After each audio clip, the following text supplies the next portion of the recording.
मैंने पहला एक्टर देखा होगा कि जो खाली टाइम में मैथ्स के सम सॉल्व करता था। ओह वाह, आई एंड सी। अब आजकल तो पिछले 5 साल से तो किसके कितने फॉलोअर है वो मेन हो गया। तो डायरेक्टर का जॉब भी बहुत थैंकलेस होता है। आप सबसे पहले सेट में आते हो, सबसे लास्ट में जाते हो, आई नो। You know. और बाद में डिसाइड भी करना है कल हम क्या करने वाले हैं, तो सबको पहले वो भी बताना है। राम कपूर के साथ किसी का भी इंटरेस्टिंग सीन आया कि एकदम बारिश हो रही है ये वो, और आज राम तेरा और मेरा सीन है, पूरा सब करेंगे, 2 पेज तेरे हैं, ये वो चल रिहर्सल कर लेते हैं, ये वो पूरा सीन लिख के आया था। राम के भी डायलॉग, उनके भी डायलॉग, सब चल रहा है। राम सर ने बोला कि मेरे डायलॉग सब ऐसे ही। हेलो, हाय, नमस्ते, welcome to yet another episode of vibe है। मेरा नाम है नकुल तिवारी और मेरे साथ है राजीव सूरती। लाइफ के अंदर you can not find balance, you have to create one.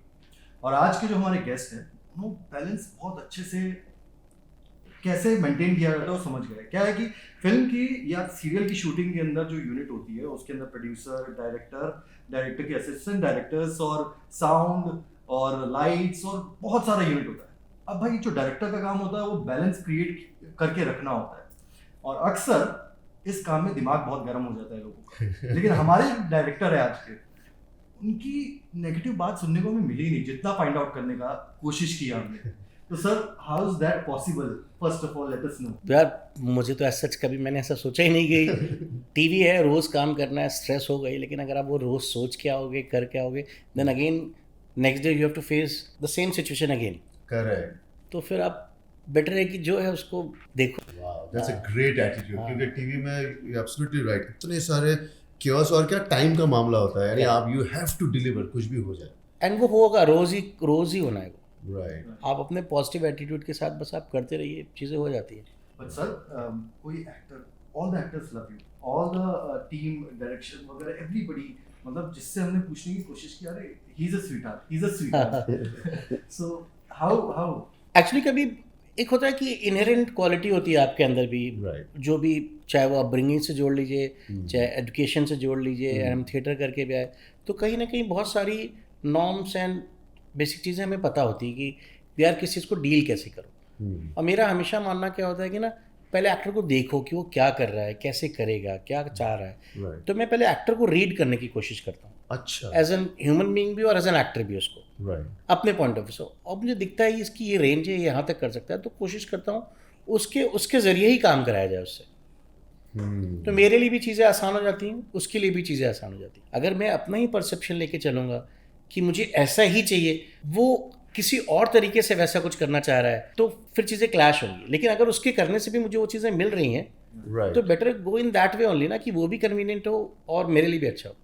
तो मेरा हमेशा सिचुएशन ये होती है कि मेरा एक्टर कंफर्टेबल जोन में हो, तब मैं उसे परफॉर्म करा पाऊँ। तो वो सिचुएशन एक लेवल तक आ जाती है जहाँ सब लोग इजी हो जाते हैं और काम करने में मज़ा आता है।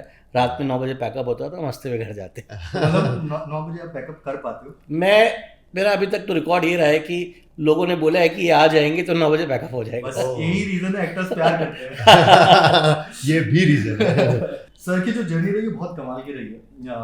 सर ने कहानी घर घर की, कसम से, बंदनी, पवित्र रिश्ता, परिचय, प्यार का दर्द, बदतमीज दिल, टशने इश्क, दिल से दिल तक, प्रिया अलबेला, पापा बाय चांस, ये रिश्ते हैं प्यार के, शादी मुबारक, तेरा मेरा साथ रहे, झुकी झुकी नजर, इमली सीजन 2 एंड इमली सीजन 3। इतनी लंबे सर जर्नी। और भी कुछ रह गया होगा।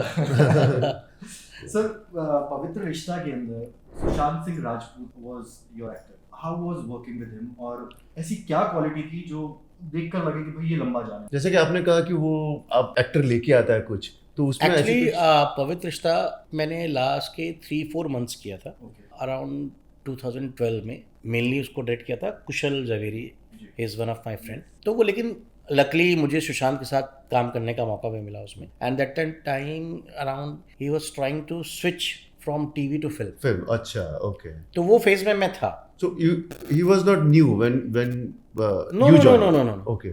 वो ऑलरेडी शो को 4 साल हो चुका था। Okay. तो बालाजी में क्या होता है कि आप इस शो से उस शो में, उस शो से इस शो में, मैं बंदनी कर रहा हूँ, बंदनी फिनिश हुआ, देन गो टू द पवित्र रिश्ता। अच्छा। तो उस फेज़ में थे। एंड देन सुशांत से बातचीत भी होती थी, सब कुछ। तो सुशांत ने ऑलरेडी प्लान तो मन में बनाया हुआ था कि भाई वो अपना काई पोचे फिल्म जो भी थी, हाँ। उस समय उनकी फिल्म का शायद कुछ बातचीत हो रही थी या चल रहा था। अच्छा। एंड उनका था कि अगर उधर नहीं होता है तो मे बी शायद वो नाइफा जाएंगे, न्यूयॉर्क फिल्म एकेडमी। अच्छा he is totally interested into that only for अच्छा फिल्म मेकिंग और acting. For film making. Okay और वो इंजीनियर तो थे ही। जी मैंने पहला एक्टर देखा होगा कि जो खाली टाइम में मैथ्स के सम सॉल्व करता था। वाओ। ओह वाह मैंने देखा कि हाँ कोई मस्ती या गेम खेलेगा या कुछ, एंड कोई ऐसा फालतू की चीज़ें नहीं, कुछ नहीं, नॉर्मल ऑन सेट इजी बातचीत and very chilled out, and लगता था कि किसी आप पढ़े लिखे बंदे से बात कर रहे हो, टीवी में जो बहुत ही कम देखने को मिलता है। जैसे कि पढ़े लिखे आई मीन मेरे काफ़ी रिलेटिव्स है जो पढ़े लिखे हैं लेकिन उनको बात नहीं करने आता सॉरी टू से दैट या बट ये आदमी ऐसा था बात कि करना भी एक कला है। एक कला है। Yeah. It's like बहुत सारे ऐसे हैं जो पढ़े लिखे नहीं है लेकिन ऐसी बातचीत करेंगे आपको लगेगा कि अरे वाह, हाँ बात करना एंड बातों में बेच देना। करेक्ट सर आपकी जर्नी कैसे स्टार्ट हुई डायरेक्शन की? डायरेक्शन किया जैसे सच मैंने आपको बताया कि अगर मैं बोलूँ कि मैं डायरेक्शन ही करने आया था तो झूठ है, ऐसा कुछ नहीं है। मुझे नहीं लगता कि बॉम्बे में लोग, बहुत ही कम, शायद हार्डली 5% लोग होंगे जो बोलते हैं मैं सिंगर ही बनने आया, मैं ये 95% लोग कहीं ना कहीं एक्टिंग की तरफ इंक्लाइंड होते हैं। आई कंप्लीटली एग्री यस तो वैसे हम भी आए थे एंड उस समय काफ़ी यंग थे, सब चीज़ें फिजिकल कास्टिंग होती है, आज भी होती है, उस समय पता नहीं था। तो यंग थे, फिजिकल भी ऐसा था कि इट्स लाइक बच्चे ही लग रहे थे, ना बाप में फिट हो रहे हो, ना भाई में फिट हो रहे हो, ना कहीं। अच्छा तो कभी कोई कुछ करा देता था, कोई कुछ, देन फाइनली डिसाइड किया कि भाई इससे तो नहीं होगा। एंड थिएटर बैकग्राउंड था तो ये हुआ कि अब राइटिंग करते, तो धीरे धीरे राइटिंग शुरू की, लेकिन राइटिंग में पैसे नहीं आए, पैसे लोगों ने ले लिए। हाँ, जिसके लिए काम करना रहो, कहानी घर घर की। हाँ कि भाई आज मुझे ये काम है, जिन राइटर के लिए काम करो उन्होंने उससे पैसे ले लिए। अच्छा तो वो प्रोसेस होता है, आपको इनिशियली एक्सप्लॉइट होना पड़ता है वो किसी भी फील्ड में। तो हाँ, तो वो प्रोसेस है। तो होते होते आगे बढ़े, देन फाइनली घर से बोल दिया गया भाई कि कब तक हम करेंगे, देख लो क्या करना है। तो ये हुआ कि वापस आओ। अब ये वापस तो जा नहीं सकते थे, तो डिसाइड किया गया कि कुछ करने के लिए यहाँ रुकना तो पड़ेगा, तो उसके लिए पैसे चाहिए। तो एक मेरा फ्रेंड था, वो बालाजी में था। अच्छा एट दैट टाइम मुझे लगा कि अगर डायरेक्शन करना भी है तो फिल्म में करेंगे, टीवी कौन करता है। शुरू में तो ऐसे ही लगता है ना, बट लेकिन आपको पता नहीं था कि टीवी ही सब कुछ देगा आपको एक टाइम पे। और वो ट्रांजिशन का वक्त था टीवी का। करेक्ट। तो फिर मैंने ऐसे ही एक रात, बस वो हम लोग यहीं पे 4 बंगले महाड़ा में 4 फ्रेंड्स एक साथ रहते थे। वो आया रात में, उसका नाइट शिफ्ट था, बोला कल एक असिस्टेंट की ज़रूरत है तो चल दे साथ में। तो वो फर्स्ट दिन था एंड मैं बिल्कुल न्यू कुमार, मैंने कुछ नहीं किया था। उसने वहाँ जाके मुझे इंट्रोड्यूस कर दिया कि ये चीफ है, चीफ असिस्टेंट सीधे, ओके। और मुझे कुछ नहीं पता। अच्छा आपको काम नहीं आता था? नहीं, कुछ नहीं आता। ओके बट उसको इतना पता था कि थिएटर बैकग्राउंड से कर लेगा स्क्रिप्ट सेंस है इसको, एंड बाकी चीज़ें अच्छी हैं। तो मेरे डायरेक्टर थे राकेश मल्होत्रा, आज भी he is one of the good friend and मेरे बॉस तो हैं ही वो। तो उनको 3 महीने तक पता ही नहीं चला कि इसको आता ही नहीं कुछ, फॉर 3 months। वाह क्योंकि स्क्रिप्ट में जो उससे बात करते थे मैं क्लियरली बात करता था, एंड देन स्टार्टेड। तो एक दिन मैंने बोला कि सर मुझे, उन्होंने बोला इसका लुक लेफ्ट है, इसको राइट में लेके ख़त्म करो, मैं आ रहा हूँ। मैं बोला सर मुझे लुक नहीं पता। अच्छा ओके तो बोला अच्छा तो मुझे बेवकूफ़ बना रहे हो 3 महीने से। तो वो कुछ पेन पेपर लेकर के आए, उन्होंने मुझे सारी चीज़ें सिखाई हैं, स्केच करके सीखा हाँ। ओके देन फिर धीरे धीरे लाइफ शुरू गया एज डायरेक्शन में। तो वो कहानी शो ही था, राका जी उसमें डायरेक्टर थे और हम असिस्टेंट थे उसमें।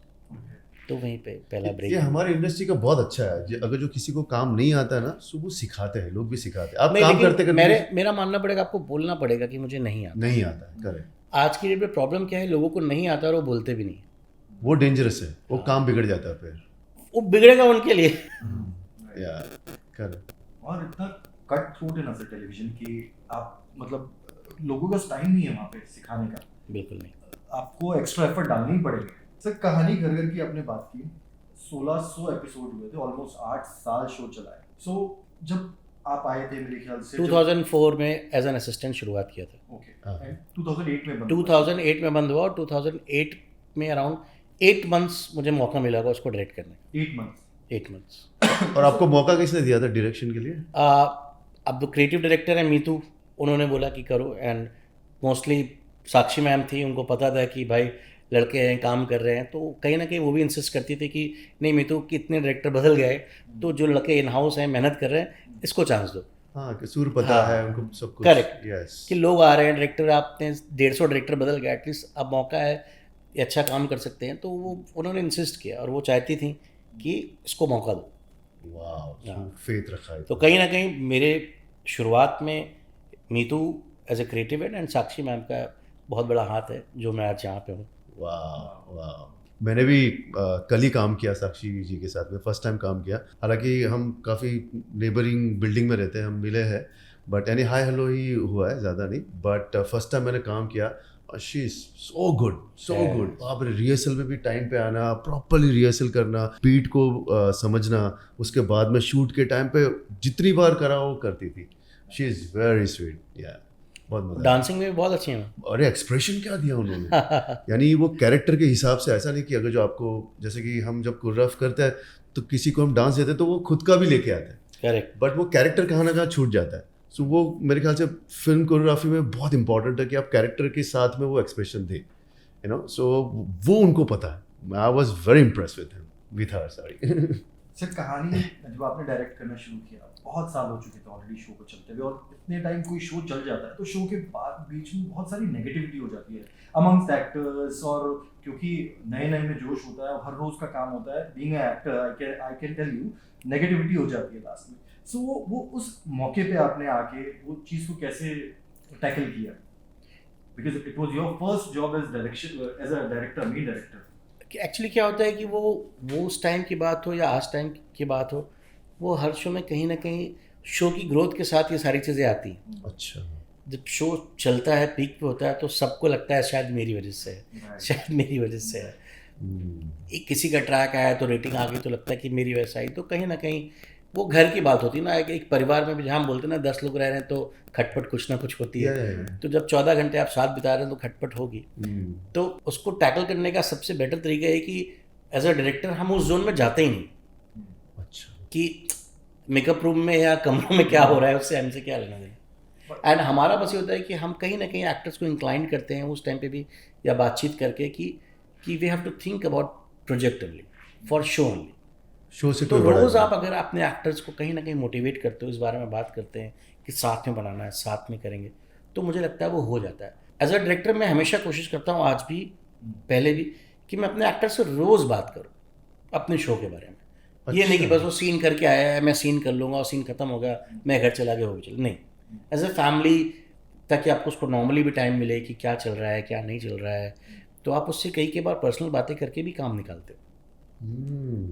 तो मैंने पहले वैसे बोला कि कितना मैं उसको कंफर्ट जोन में डाल सकता, तो सारी जो नेगेटिविटी ये चीज़ें बातचीत में कई बार वो चीज़ें वॉश आउट भी हो जाती हैं। कहीं ना कहीं माइंड ब्लॉक होता है, किसी चीज़ में अटका होता है, एक लड़का अच्छा परफॉर्म करा है, सडनली दूसरा एक्टर आता है, क्योंकि आजकल लव ट्रायंगल ये सब चीज़ें चल रही हैं, तो एक इनसिक्योर हो जाता है जो ऑलरेडी लीड है शो का। दिखता है कि 4 दिन से वो परफॉर्म नहीं कर पा रहा है, वो लाइन्स बोल रहा है, उसको लग रहा है मैं लेट रहा हूँ रूम से बाहर, मैं पहले क्यों हूँ क्योंकि दूसरा एक्टर आ गया, लोग मुझे हल्के में ले लें। तो हमें धीरे से जाके समझाना पड़ता है, और मैं ब्लंटली समझाता हूँ। मैं प्रॉब्लम ये कि मैं ऐसा चिल्लाऊंगा नहीं, मैं साइड में जाके बोल देता हूँ भाई जो तू कर रहा है इससे फ़ायदा नहीं है। और अमंग्स एक्टर्स में बता सकता हूँ कई जो पर्टिकुलर सिचुएशन के अंदर जब ऐसा होता है, लव ट्रायंगल होता है, नया कैरेक्टर इंट्रोड्यूस होता है, तो जो मेन लीड कर रहा होता है कोशिश करता है नए कैरेक्टर की लाइनें कम से कम करवाने की। ऐसा फेस किया सर आपने? ये पहले बहुत होता था, अब बहुत कम है रिसेंटली सर। अच्छा, फिर या तो फिर कोई बहुत ही अब उसमें, या तो हमारे सामने तो कोई एक्टर नहीं कर सकता, आज तक तो मेरे सामने किसी एक्टर ने नहीं किया। अगर हमारा कॉल होता है उसमें तो हम ही लोग बोलेंगे नहीं भाई ये डायरेक्टर का कॉल है, या क्रिएटिव प्रोड्यूसर ने बोला हुआ है तो समझ में। हाँ, लेकिन क्रिएटिव के थ्रू भी करेंगे। मेरा यह क्या है कि बालाजी में आई थिंक मोस्टली ऐसा हो जाता होगा कि आप क्रिएटिव के थ्रू चीज़ें, लेकिन बाहर टीवी इंडस्ट्री में इतना नहीं है। आई सी। हाँ, ऐसा सर कभी हुआ है कि मतलब आपको पूरे वीक के अंदर 180 मिनट की फुटेज निकाली? आप एवरी डे 20 मिनट्स अप्रॉक्स जोड़ लो, 7 डेज अ वीक 740, हाँ ऑलमोस्ट 140, हाँ 140। सो एकदम कट टू कट चलता है, अगले दिन आपका टेलीकास्ट होने वाला है। अब कई बार ऐसे नए कैरेक्टर इंट्रोड्यूस होते हैं सेट पे जिनका फर्स्ट डे होता है और गियर अटक जाता है। हाँ, अटकता ही होगा ना, बहुत होता है। तो गियर चेंज करके कैसे निकलवाते हो सर वो? और क्योंकि बैक पीछे सबको मालूम होता है भाई आज अटकेगा। अरे अच्छा क्वेश्चन है, ये अक्सर होता है। इवन अभी जैसे अब आप सीजन 2 से सीजन 3 स्विच करने में आपको टाइम नहीं मिलता है, रनिंग शो में शो चेंज होता है। अच्छा, इम्प्लीमेंट, करेक्ट। 1 अभी कोई भी रिश्ता क्या कहलाता है, आप लीप ले रहा है जी, तो लीप लेगा तो उसको गैप नहीं मिलने वाला है, सीजन 2 की शूटिंग चल रही होगी, उसके साथ साथ उनको 3 की भी स्टार्ट करनी पड़ेगी रिश्ता की। सेम हम लोग को, क्योंकि अगर 10th को 2 खत्म हो रहा है तो 11th को 3 लॉन्च करना है, नया शो कहने के लिए रनिंग प्रोसेस में बन रहा है। तो सेम जो आपका क्वेश्चन है कि अब रनिंग शो में 11 कैरेक्टर एक साथ आ गए, अब सबका टेक, सबका सुर, तो हम ये मान के चलते हैं शुरू में कि शुरू में नहीं बनेगा। और इतना शो सेटअप करने के बाद प्रोड्यूसर, चैनल, क्रिएटिव सब इस कॉन्फिडेंस पे और एक पेज पे आते हैं कि शो को 10 एपिसोड लगेगा सुर सेट होने रोज। तो जब सब आप अपने माइंड से सेटअप करके चलते हो ना, तो ये जो गड़बड़ कर भी रहा हो, जैसे आपने बोला कि सुर नहीं लग रहा है, लग रहा है, अटक रहा है, तो हम मान के चलते चला आज का दिन हो जाएगा। हाँ, बट हम 99% एक्यूरेसी नहीं अचीव कर पाते कि ऐसा चीज़ ऐसा हो। हम अगर सोचते हैं 70 भी मिला ठीक है, कल 75 मिलेगा, फिर 80 मिलेगा, 10 डेज के बाद हम 90 तक पहुंचेंगे। तो इस माइंड सेट के साथ हम उतरते हैं, तो कहीं ना कहीं वो प्रेशर नहीं आता। पर सर क्या सारे डायरेक्टर्स इसी माइंडसेट के साथ आते हैं? यार करना ही पड़ेगा। अगर मेरा क्या है कि आपको अपनी बात एज अ डायरेक्टर, मुझे अपनी बात चैनल, क्रिएटिव या बाकी लोगों तक पहुंचानी पड़ती है कि भाई आप ऐसा सोच रहे हो, ये एक्टर का मैंने ऑडिशन किया हुआ है, लुक टेस्ट किया है, मॉक शूट किया है, इसकी रेंज इतनी है। ये आपको कुछ बहुत अच्छे एक्टर भी मिलते हैं जी। हम बोलते हैं भाई ये तो माइंड ब्लोइंग है, ये इसका 200% देगा आपको। और कुछ एक्टर को हम बोलते हैं भाई ये 50 ही दे रहा है और ये लाइफ टाइम तक 70 ही दे पाएगा। अच्छा, ओके। तो इससे क्या होता है, आप सबका एक माइंड सेट कर देते हो, तो सबकी एक्सपेक्टेशन भी उतनी होती है। और आज इतना काम करने के बाद कहीं ना कहीं ये प्रॉब्लम नहीं कि कोई बोले कि यार मैं परफॉर्म नहीं करवा पाया उससे। अब आज आप परफॉर्म नहीं कर पा रहे हो तो ये लगेगा कि आप परफॉर्म नहीं कर पा रहे हो। डायरेक्टर तो ठीक है क्योंकि बाकी लोगों से तो परफॉर्म करा लिया, अब ऑल ऑफ सडन इतने टाइम के बाद आपसे परफॉर्म नहीं करा पाऊंगा। बट ये प्रॉब्लम होती है कि जब नए नए एक्टर आते हैं, सडनली एक रनिंग शो होता है, उसमें प्रेशर बेचारा वो एक्टर ले लेता है कि यार ये सब तो धाकड़ है, इनके सामने खड़ा हूँ, आज मेरा सीन है। तो कई बार उसमें अच्छे एक्टर भी इनिशियली प्रेशर ले लेते हैं, तो वो होता है। तो सिलेक्ट कैसे होता है, किस बेस पे होता है? वो उसका ऑडिशन लेते हैं? टीवी में तो मोस्टली आज के टाइम पे भी अभी डिपेंड्स कि कौन सा प्रोडक्शन हाउस है, आप क्या बना रहे हो, क्या बजट है। तो look and feel is the main thing. And अब आजकल तो पिछले 5 साल से तो किसके कितने फॉलोअर है वो मेन हो गया। अच्छा। हाँ, इवन आपके जो कैरेक्टर आर्टिस्ट है उनकी भी फ़ैन फॉलोइंग देखी जाती है। अच्छा। हाँ, मोस्टली लोग के पैसे आप उतने नहीं दोगे, लेकिन ये देखोगे कि फ़ैन फॉलोइंग कितनी। सर आपने बहुत सही टॉपिक निकाला है। अभी लाइंस ना बहुत थिन हो गई है, एक्टर और इन्फ्लुएंसर्स, करेक्ट, या क्रिएटर, डिजिटल क्रिएटर्स। सो अब डिजिटल क्रिएटर को जो बहुत छोटी छोटी फुटेज बना रहे हैं और उसको सडनली सेट पे लेकर आते हैं जहाँ पे माहौल है, 100 लोग आपको देख रहे हैं, लाइट्स हैं, सब कुछ है, पूरा डिफरेंट एटमॉस्फेयर है। एंड कई ऐसे एक्टर, इन्फ्लुएंसर्स हैं जिनकी वेब सीरीज भी आई एंड उन्होंने बहुत अजीब सा काम किया। अजीब से अच्छा, बहुत बुरा काम किया, बहुत बुरा काम किया। सो उस पर्टिकुलर सिनेरियो को मतलब how do you see it sir? यार ये क्या ये होना चाहिए, क्या ये नहीं होना नहीं, इसमें क्या एटलीस्ट क्या कि जो उनकी फ़ैन फॉलोइंग है या जो उनकी अपनी ऑडियंस है, उनको उस कंटेंट में मज़ा आ रहा है जो वो क्रिएट करके उनको दे रहे हैं। लेकिन जैसे ही उसको आप स्क्रिप्ट करके सेट फॉर्मेट पे लेकर के आते हो, वो एक्टर नहीं। तो जब उनको आप एक्टिंग के फॉर्मेट लेके आते हो तो वो फेल हो जाते हैं वहाँ। कुछ भी गिमिक करना, कुछ न्यूएंसेस कर देना, तो वो एक अलग सेटअप। एक एक्टर जो पिछले 10 साल लगा करके यहाँ तक पहुँचा है, एक इन्फ्लुएंसर हो सकता है कि वो पिछले 2 साल में उससे ज़्यादा पैसे कमा ले, बट मुझे लगता है कि ब्रैकेट छोटा है। ऐसा एक्सेप्शन भी है कोई, यानी जैसे कि खुशल करके एक है लड़का, बहुत बड़ा इन्फ्लुएंसर है, एंड अभी उसकी मिनी पे कोई एक सीरीज आई थी कॉप के ऊपर, ही इज आउटस्टैंडिंग, बहुत बढ़िया। जैसे भुवन बाम, कितना बढ़िया काम किया उसने। अब वो, हाँ करेक्ट है, बहुत सारे मतलब अगर 100 में से बात करें तो 10-15 ऐसे उनमें एक्टिंग का भी है। यानी क्राफ्ट सीखना पड़ेगा, अगर जो आपको आना है इसमें तो आप सीखें। मैं जिसकी बात कर रहा था सर, वो बालाजी की वेब सीरीज थी, इनफैक्ट क्या नाम है, खूब टिकटॉक पे बहुत बड़ा, हाँ 4-5 एक्टर्स को लेके किया था उन्होंने ना, वो रूही करके, करेक्ट, वो चला नहीं, लेकिन वो बहुत बुरी एक्टिंग थी सर। हालांकि उस लड़के ने बाद में बहुत काम किया अपने ऊपर। मैं नाम बहुत फेमस है, अच्छा मैं समझ गया मेरे को नाम याद नहीं आ रहा उसका, नहीं शहजू, फैजल ने इसमें भी किया था, वेब सीरीज भी की उसने, बूम कुछ करके ऐसा कुछ आई थी। So that was very bad acting wise, but लेकिन पोस्ट दैट उसने बहुत मेहनत की sir, and he is very hard working. Correct, जैसा आप बोल रहे हो ना कि मेहनत, अगर आप एक क्राफ्ट में आ रहे हो, आपको पता है मीडियम अलग है, यहाँ पे मेहनत करनी पड़ेगी, आप मेहनत करो उसके बाद निकल जाए तो अच्छी बात है। बट लेकिन जस्ट कि बस इन्फ्लुएंसिंग एंड फैन फॉलोइंग के चक्कर उस पे में। हो रहा है तो फिर वो कब तक किसका होगा, आई डोंट नो। और बहुत मेहनत है रील्स बनाने में, बाप रे, फुल टाइम जॉब है, फुल टाइम जॉब है। आपको पूरी टीम हायर करनी है, कंटेंट क्रिएटर, चीज़ें ये वो।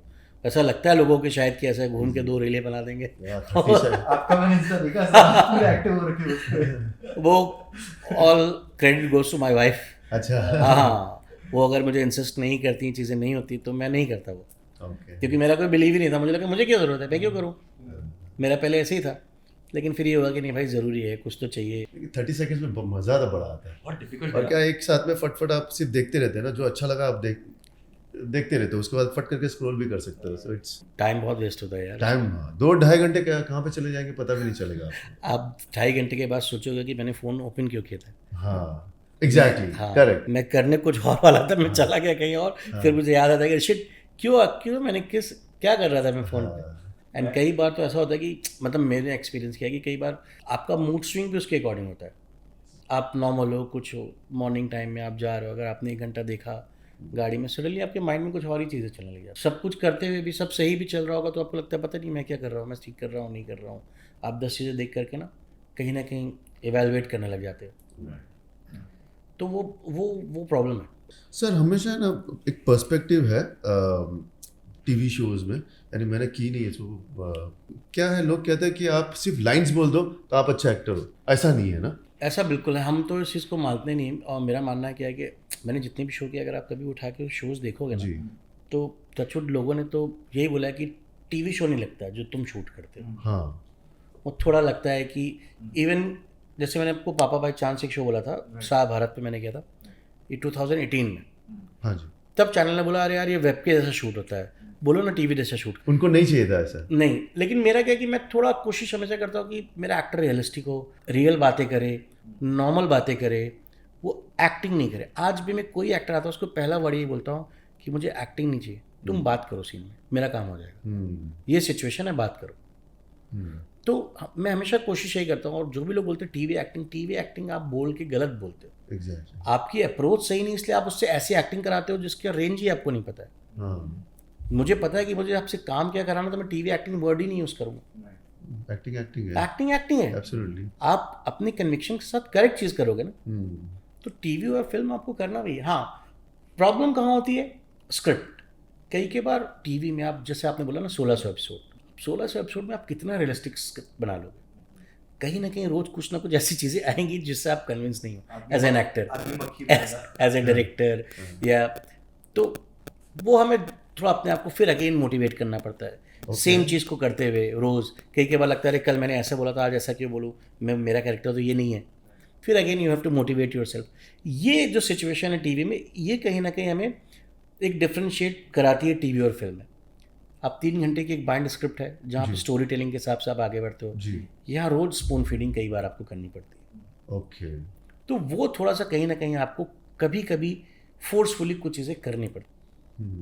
लेकिन उसमें भी बहुत सारे ऐसे एक्टर हैं कि बहुत स्मार्टली इसको करके चले जाते हैं जो आपको पता नहीं चलता। जैसे शहीद शेख, टीवी में मैंने इकलौता ऐसा एक्टर देखा होगा कि वो आंखों से अपना सीन करके चला जाता है। कैसे सर, थोड़ा मतलब कि इट्स लाइक कि आप बस शेर की आंखों में देखते रहिए, काम हो जाएगा आपका। मैं हमेशा एक्टर को बोलता हूँ कि आज के टाइम में आप जब रणबीर कपूर को भी देखते हैं, आप देखिए, आप एफर्ट नहीं दिखता, हम बोलते हैं ना एफर्टलेस। या, आप आंखों में देखिए, आपको सच और झूठ पता चलता है। तो मैं हमेशा अपने एक्टर की आंखों में देखता हूँ जब वो परफॉर्म करता है।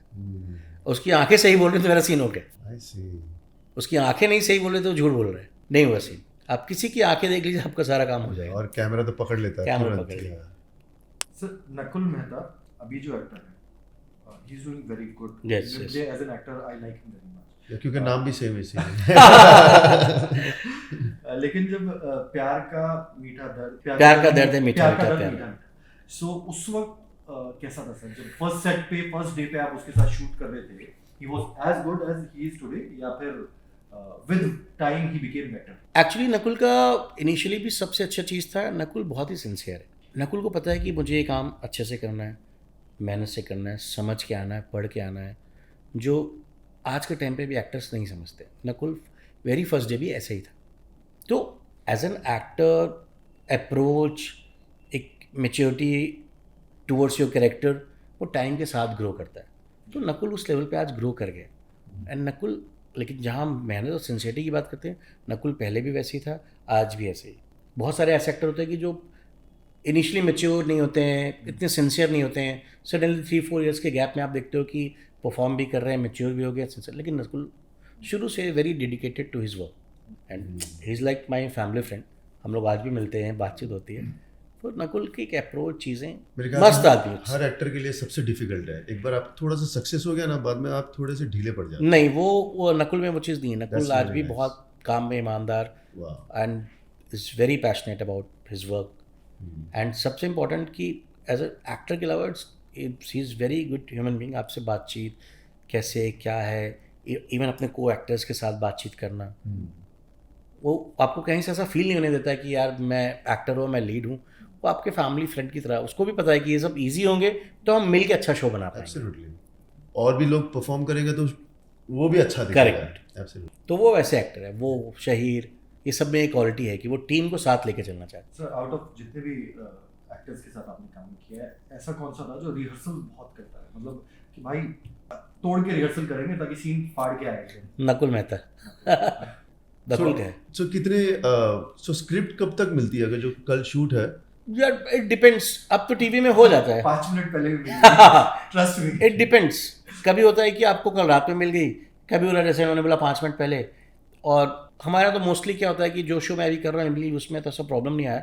हमारे पास पूरा बंच एक दिन पहले आ जाता है एपिसोड का, और एक्टर्स को जाता है? एक्टर्स को जाता है। क्योंकि अब मेरा ये हमेशा होता है कि ये मेन सीन है, ये इंपॉर्टेंट सीन है, कल ये बड़ा है, तो मैं बीच बीच में पुश करता रहता हूँ। अगर मैं अपने एक्टर्स को बोलूँगा ये सीन हो गया, नेक्स्ट 2 आवर्स में हम वो सीन स्टार्ट करने वाले हैं, और मुझे बोलना पड़ता है वो 3 पेज का सीन है, प्लीज़ आप लोग देख लीजिए। इट्स लाइक अगेन आप, क्योंकि टीवी है ना, 12 घंटे लोग आए, कहीं ना कहीं डिस्ट्रैक्ट होते हैं, तो अगेन आपको पुश करके पंप करके लोगों को इंक्लाइन करना पड़ता है। एब्सोल्युटली, या क्योंकि आप ढीले पड़ जाओगे एज अ डायरेक्टर, आप छोड़ दोगे तो सब फैल जाएगा। Absolutely correct. तो वो भी उस चीज़ को पॉजिटिवली लेते हैं और उतना एफर्ट डालते हैं कि नहीं भाई डायरेक्टर ने बोला है हमें करना है, तो उनकी भी रिस्पॉन्सिबिलिटी है, तो वो लोग भी करते हैं अच्छे से। और स्क्रिप्ट टचवुड अगर कट्टू कट आ रही तो हम समझते हैं कि नहीं यार, इसको अभी एक्टर को हम कैसे बुला लें।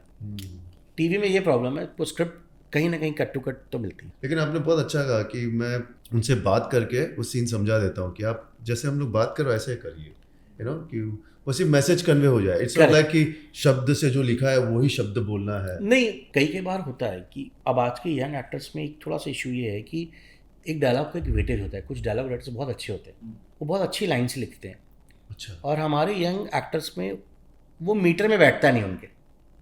भारी वर्ड्स कई बार इट्स लाइक कि टंग ट्विस्टर होते हैं कुछ वर्ड्स। कभी एक्टर बोलते हैं अरे यार ये मुझे नहीं बन रहा, मैं इसको ऐसे कर दूं क्या, ये ऐसे नहीं बन रहा, इसको ऐसे कर दूं क्या। तो एक जो डायलॉग का पूरा वेट है ना, वो हल्का हो जाता है। ओके। तो हम वहाँ पे बोलते हैं कि नहीं, ये जो लिखा है इसको ऐसे ही बोलो। क्या कारण है सर ऐसा? हम और आप कहीं ना कहीं फिल्म देखते हैं जी। आज भी, हम जवान देख रहे हैं, पठान देख रहे हैं, वो हिट हो रही है। एब्सोल्युटली। ओवरऑल डायलॉग बाजी क्या है? फिल्मी ओवरऑल डायलॉग बाजी। यही डायलॉग जब हमारे टीवी में आते हैं तो हम क्यों बोलते हैं कि फिल्मी है? कुछ लाइंस वो 1960 में भी वैसे ही बोली गई थी, दिलीप साहब ने जैसे बोली थी, वो आज भी वैसे ही बोली जाएंगी। आप उठा के देख लीजिए, जब मैं फिल्मी बोलता हूँ ना, तो वो फिल्मी डायलॉग्स फिल्म के तरीके से ही बोले जाते हैं। उसको मैं बोलूँगा आम बोलचाल में कर दो ना, तो वो हल्का हो जाएगा। चाहे अमिताभ बच्चन साहब का डायलॉग है कि भाई आज तुम देख लो, तुम कहाँ खड़े हो, मैं कहाँ खड़ा हूँ, ब्रिज के नीचे दोनों भाई खड़े होते हैं, तुम्हारे पास ये है, ये है, ये मेरे पास बोलता माँ है। अब आप इसको चाय पीते हुए बोलो, नहीं आएगी। तो जो फिल्मी इम्पैक्ट है वो फिल्मी है, इसको हम बोलते हैं डायलॉग्स। पूरे एपिसोड में सारी लाइंस डायलॉग्स नहीं हो सकते। जो डायलॉग्स प्रॉपर, वो तो फॉर्मेट है कि डायलॉग से याद कर लिए कि नहीं, लेकिन कुछ वर्ड्स होते हैं जो डायलॉग्स बन जाते हैं, जो हम याद करते हैं, तो वो फिल्मी तरीके से ही आएंगे। चाहे आप कितना भी करो वो वैसे ही आने। और उसमें हम कोशिश करेंगे नहीं यार मैं टीवी में एक्टर थोड़ा स्टाइल मारने चाहिए, ये बड़ा फिल्मी, मैं इसको ऐसे, आप स्टैंड आउट ही नहीं होगे। आपको वो वैसे ही बोलना पड़ेगा, वैसे ही बोलना, क्योंकि जैसे आप उसको वैसे ही बोलोगे, वहाँ एक म्यूजिक डायरेक्टर है जो बैकग्राउंड में म्यूजिक करेगा, वो आपका म्यूजिक चेंज कर देगा। आपके बोलने पे पूरा सीन उड़ जाएगा। हम हमेशा म्यूजिक को कम इंपॉर्टेंस देखते हैं। हमें सोचना म्यूजिक एक ऐसी चीज़ है, खराब से खराब सीन को उठा सकता है और एक अच्छे सीन को गिरा सकता है। तो जब आप उस सेंसिबिलिटी से शूट करते हो, मैं अपनी शूटिंग में हमेशा म्यूज़िक को बहुत ध्यान रखता हूँ। मैं अपने एक्टर को बोलता हूँ टीवी में कि भाई जब तुम यहाँ पे पॉज दोगे तो ये म्यूज़िक चेंज होगा यहाँ पे, तुम एक लुक दोगे तो म्यूज़िक चेंज होगा यहाँ पे। उसके लिए मेरे को ज़बरदस्ती ट्रॉलियाँ चलाने की ज़रूरत नहीं है, तुम्हारा एक लुकअप मेरा सीन उठा देगा। बंदनी शो आपने किया था, तो रोनित रॉय क्या ऐसी चीज़ है कि आप कुछ यार, because he is again a very good actor, character वो तो काफ़ी सीनियर है। सीनियर है। और हम लोग जब कर रहे थे तब मैं सेकेंड यूनिट किया करता था बंदनी की। पार्थो मित्रा इज़ द मेन डायरेक्टर, और उस समय दादा रोनित दादा ने अपना उड़ान फिल्म निकाली थी, उसके लिए फिल्म फेयर जीता था एट द सेम टाइम। बहुत सुपर कैरेक्टर। हाँ, दादा तो बहुत सिंसियर थे तब भी, आज भी। एक टाइम था कि भाई 10 बजे आना है, रोनित दादा इज़ ऑन द सेट 10 बजे, और वो अपना रूम में गए, अपना पढ़ वढ़ के स्क्रिप्ट रेडी करके is on the set only. कभी भी वैसा हैंग नहीं देखा कि अरे यार इतने बड़े एक्टर हैं। और उस टाइम पे तो बालाजी पे राम कपूर, रोनित रॉय, सबका एक अलग नाम, एक रुतबा, लेकिन कभी भी नहीं। उन्होंने अपना काम बहुत ईमानदारी से करते थे, आते थे। बल्कि हम लोगों को डांट भी पड़ जाती थी, अरे यार ऐसा क्यों सोच रहे हो, ये शॉट ऐसा क्यों लगाया है, ये ऐसे किया है। दादा का हमेशा था कि कुछ अच्छा और अलग करते हैं।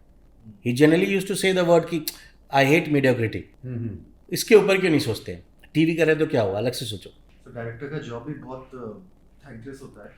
आप सबसे पहले सेट में आते हो, सबसे लास्ट में जाते हो, यू नो, और बाद में डिसाइड भी करना कल हम क्या करने वाले, तो सबको पहले वो भी बताना है। पैकअप के बाद आपको आधे घंटे एक्स्ट्रा रुक के पहले कल क्या प्लानिंग, Exactly. कितनी भी प्लानिंग हो जाए टीवी में, रात में एक बार आप जरूर फिर से प्लान कर लो कि भाई कल यही कर रहे हो ना। पहले पॉल भी पूरी को लॉन्च किया था उसमें। मैं आने वाला था इस पे। ये बताना सर, और उसके बाद मुझे ये भी बताना कि पर्ल अपने घर पे जा चुका था, उसकी कास्टिंग कैसे हुई? पर्ल एक एक्टर है, वो अपने घर जा चुका था बॉम्बे से छोड़ के, देन उसको वापस बुलाया गया। सो सर वेट भी काफ़ी गेन कर लिया था उसने। अच्छा, प्रॉपर अपने शेप में वापस आ चुका था वो। ओके। वो आगरा का था, आगरा का है, तो वापस उसको बुलाया गया शो के लिए। एंड फिर उसको बोला गया कि वेट आपके रिड्यूस सर करो। उस कास्टिंग के प्रोसेस उस कास्टिंग के प्रोसेस में मैं नहीं था। जब मैं उस शो को करने आया, इनिशियली शुरू किया है मैंने, और पर्ल कास्ट हो चुका था, गर्ल कास्ट नहीं हुई थी। सुरभि चंदना और एक दो गर्ल और थी, ये सब ऑडिशन के लिए आए थे। तो अब चैनल ने उस समय सुरभि चंदना को भी बोल दिया कि नहीं बड़ी लग रही है। फिर बाद में वही इश्कबाज में लीड होती है तो सारी चीज़ें सही हो जाती है। तो और भी वो लोग आए थे, तो पर्ल तो totally new Qamar for me.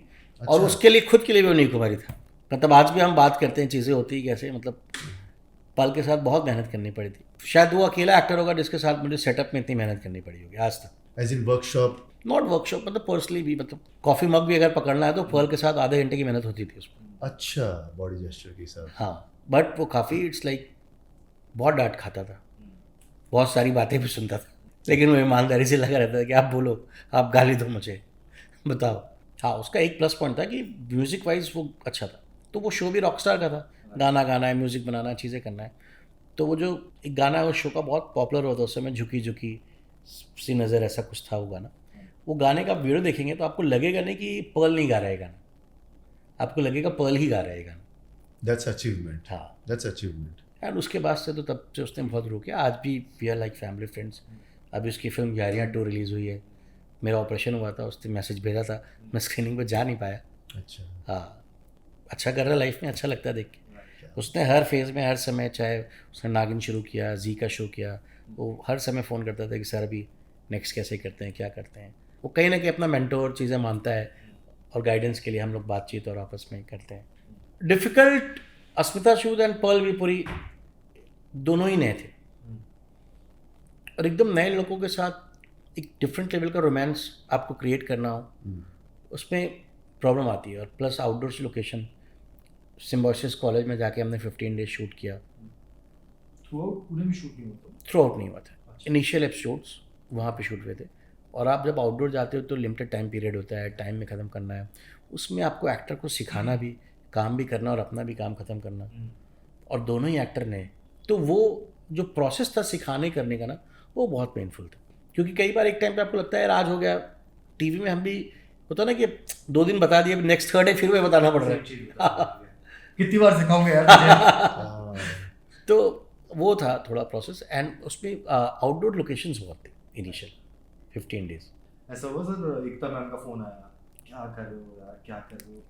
नहीं, मेरे लिए तो टचवुड वहाँ से कभी कुछ, तब तो मैंने 2013 में बालाजी छोड़ दिया था, और उसके पहले जब तक किया काम तो मेरा कभी उनके साथ कोई इंटरेक्शन हुआ नहीं। सौरभ तिवारी का शो 13 में परिचय मैंने किया, परिचय के बाद मेरे बालाजी छोड़ दिया। आई स्टार्टेड विद प्यार का दर्द, राष्ट्रीय पिक्चर्स। आपका इंटरेक्शन रहा एकता मैम के साथ? कभी नहीं हुआ मेरा कोई इंटरेक्शन। अच्छा, ओके। यानी बिगनिंग में भी नहीं कि कुछ डिस्कशन की? बालाजी में जब तक 2008 से 13 तक हमने शो किए तो मोस्टली मैं कभी फर्स्ट यूनिट या सेकेंड यूनिट, तो वो हमारा एक प्रोसेस था जब हम ग्रो कर रहे थे एज अ डायरेक्टर। अच्छा, कहानी घर घर की। करेक्ट। तो वहाँ से हम ग्रो कर रहे थे, काम मिल रहा था, बस काम करते जा रहे थे, काम कर रहे थे, लोगों को समझ में आ रहा था कि हाँ भाई ठीक काम हो रहा है। लेकिन मेन ब्रेक थ्रू होता है जिसपे आप, जहाँ से आपको कहते ना कि फिर यहाँ से जैसे शुरू हुई मुड़ के देखना नहीं पड़ा, वो शो था प्यार का दर्द है मीठा मीठा। परिचय के दौरान एक दिन फ़ोन आता है कि भाई राष्ट्रीय का शो है, आप करेंगे प्यार का दर्द? तो मैं बोला हाँ ठीक है कर लेंगे। तो लेकिन आप 6 साल से बालाजी कर रहे हो, सडनली बाहर निकलना तो डर भी लगता है ना कि जा रहे हैं छोड़ के, वहाँ पे चीज़ें नहीं वर्क हुई तो वापस आना, चीज़ें करना। बट टचवुड गए, ईमानदारी से वहाँ पे चीज़ें शुरू की, फिर उसके बाद से करते रहे। टेलीविजन का ट्रेंड जो है ओवर द टाइम बहुत चेंज हुआ है। डू यू थिंक कि उसको और ज़रूरत है चेंज होने की? क्योंकि अभी भी हम स्टोरीज को ड्राइव करते हैं, हम कोशिश करते हैं, एज अ प्रोड्यूसर का पॉइंट ऑफ व्यू राइट है कि भाई जो पैसा लगा है वो निकालना है, लेकिन as audience point of view से, क्योंकि ओटीटी इतना अंदर घुस गया ना कि आप people want to see fast progress in the show, but shows वही ड्रैग हो रहे हैं, वही मैरिज के सीक्वेंस आ रहे हैं, और कहीं थोड़ा क्विक होना चाहिए। डू यू थिंक और सीरीज शुड बी फाइनाइट होना चाहिए। आने वाले टाइम में ऐसा 3 साल पहले भी मैं सुन रहा था कि फाइनाइट हो जाएगा, फाइनाइट होना चाहिए, अभी तक तो ऐसा हुआ नहीं है। अभी टीवी तो मोस्ट प्रॉब्ली मुझे लगता है जैसा है ये ऐसे ही रहने वाला है, टीवी नहीं बदलने वाला। अभी ओटीटी में आपके टीवी प्लस कंटेंट शो हो रहे हैं। जैसे जियो 90 एपिसोड की सीरीज़ ला रहा है, सोनी लिव 130 एपिसोड्स ला रहा है, हॉटस्टार ने भी अपने शुरू कर ही दिए। तो टीवी प्लस कंटेंट आप शुरू करेंगे तो कहीं ना कहीं टीवी की ऑडियंस को आप ओटीटी में इस तरह से लेकर के जाएंगे। जो आपने बात बोली ना कि फास्ट होना चाहिए, फाइनाइट होना चाहिए, वो सारी चीज़ अब आपको उधर देखने को मिलेंगी। ये टीवी में नहीं हो पाएगा। टीवी का प्रॉब्लम ये है कि अगर एक चीज़ सडनली चल गई, हीरो हीरोइन का ट्रैक चल गया है, तो ये होता है उसको जूस आउट करो। जब तक ये मैं रेटिंग दे रहा है इसको जूस आउट करो, जूस आउट, जब तक वो पूरा उसका जूस निकल नहीं जाएगा तब तक अब आप एक टाइम जब तक ऑडियंस बोलेगी नहीं अब रेटिंग गिर रही है भाई, तब तक वो ट्रैक नहीं चेंज होता। लेकिन जो आप बोल रहे हो ना उसका एक कहीं ना कहीं वो कंटेंट चेंज करना, चीज़ें। टीवी का सबसे बड़ा प्रॉब्लम अभी क्या है कि जो बजट आज से 5 साल पहले हुआ करते थे अब वो बजट्स नहीं है, तो कहीं ना कहीं एक्टर को भी कॉम्प्रोमाइज़ करना पड़ता है उसके लिए। प्रोड्यूसर के लिए भी हार्डली 10% मार्जिन है। अगर वो सब पैसा एक्टर के बजट में ही करेगा तो शो कैसे बनाएगा? तो कहीं ना कहीं सबको बहुत बैलेंस करके चलना पड़ रहा है। आई कम्प्लीटली एग्री, क्योंकि I like to add on something, क्योंकि मेरी सिस्टर है जो बहुत ट्रैवल करती है, लेकिन वो एक शो हमेशा देखती है टीवी पे।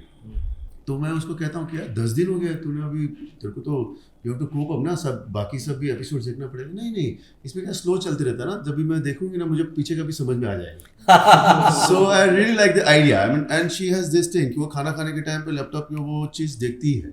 जैसे आपने बोला, करेक्ट बोला। तो कई बार हमारे यहाँ भी ऐसा होता है कि अरे ये डायलॉग तो कल बोला था यार, इंपॉर्टेंट है, तो ऐसा बोला जाता है। जैसे आपने बोला ना जी, सोचिए चैनल है उनका जो मार्केटिंग टीम है उसको कितना एनालिसिस करके रखते हैं। वो यही बोलते हैं कि नहीं अगेन रिपीट द इन्फॉर्मेशन। कई के बार लोगों ने नहीं देखा तो यहाँ से पिक करते हैं।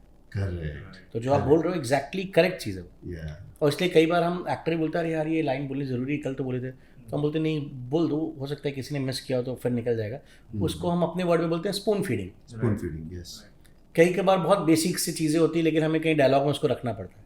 तो टीवी का थोड़ा फॉर्मेट तो है अलग, पहले से थोड़ा बदला इन द सेंस कि अगर हम कहानी के टाइम से देखें और वो सब, और उसके टाइम में आज के टाइम में, तो अगर आप technicality, performance, look and feel की बात करेंगे तो ज़मीन आसमान का फ़र्क है।